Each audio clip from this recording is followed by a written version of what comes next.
This is an overview of IAFM in the shoulder region. The specific areas that you're going to treat will depend on the specific injury that you're dealing with and the location of the injury and where the adhesions are found. Generally speaking, the anatomy you want to avoid in the shoulder region will be the bony landmarks and the neurovascular landmarks. Bony landmarks include the clavicle, acromion, and the spine of the scapula, and the medial border of the scapula. And the neurovascular structures include basically everything in the axilla or the armpit.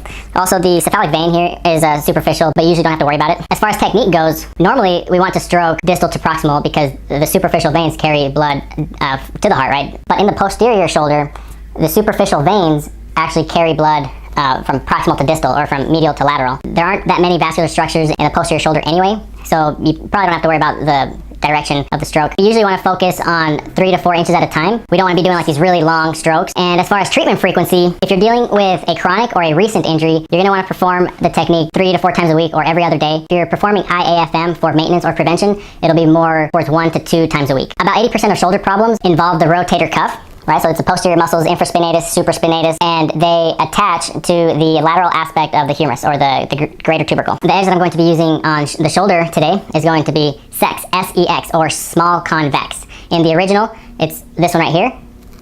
In the lips, it's right here. And in the ergo, right here. Some people refer to this edge as the tongue depressor. So before we start, remember to apply emollient. Our emollient is made specifically for IAFM. It's solid at room temperature and melts upon contact, and it's made with natural ingredients. It's also made to fit our handy dandy case here. Nice little space for it right here. By the way, all the anatomy that I talked about is found in our anatomy guide, which goes through all the anatomy to avoid and all the anatomy to focus on. And it also has some post-treatment exercises. So let's get started.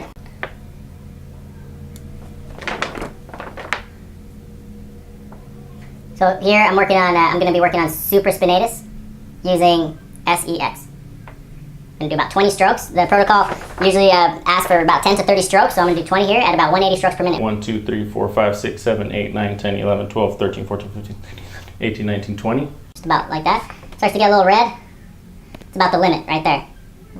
And if it's for prevention, again, 1 to 2 times a week will be enough. Another good edge to use on the shoulder is MEX or MEX, medium convex.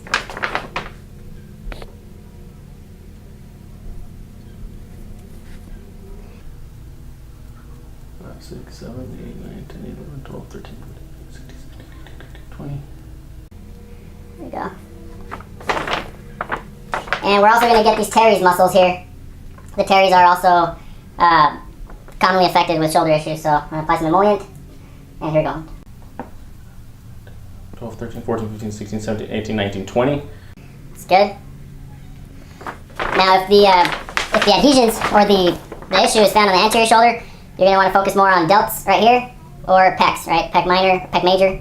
Pec minor's deep, but that's pretty much the gist of it. We keep it simple here at myofascial releaser. You can find our tools on Amazon and or myofascialreleaser.com.